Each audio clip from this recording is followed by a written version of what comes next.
صدائے انسانیت ویلفیئر کی چیئرپرسن اپنی مدد آپ کے تحت خدمت کرنے والی شمسہ ماجبی نے کا کہنا ہے کہ ملک ہمارے بزرگوں نے بڑی قربانی سے بنایا ہے۔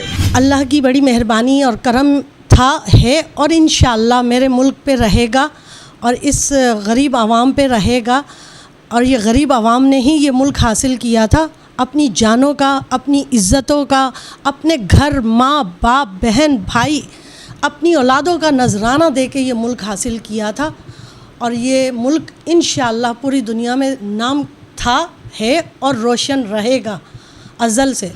ایسی غیبت والی سیاست چھوڑ کے ایک دوسرے کی غیبت کرنے کے بجائے پاکستان کے تمام صوبوں کو لے کے چلیں، نئی جنریشن کو آگے لے کر آئیں۔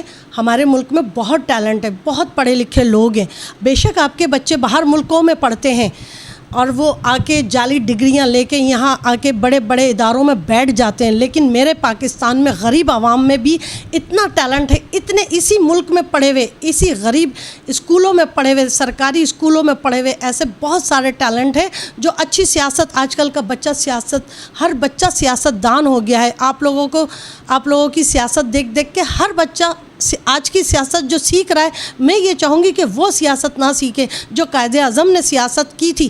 جیسے قائد اعظم نے بر صغیر سے ایک خطہ ایک مسلمانوں کے نام پہ حاصل کیا تھا، لیاقت علی خان نے کیا تھا، فاطمہ جناح نے کیا تھا، ہزاروں لوگوں نے، سچے مسلمانوں نے یہ ہمارے پاکستان کو حاصل کیا تھا، اور آج اس ملک کا جو حشر ہمارے حکمران کر رہے ہیں، اللہ تعالی ہم پہ رحم کرے، ہماری نسلوں پہ رحم کرے۔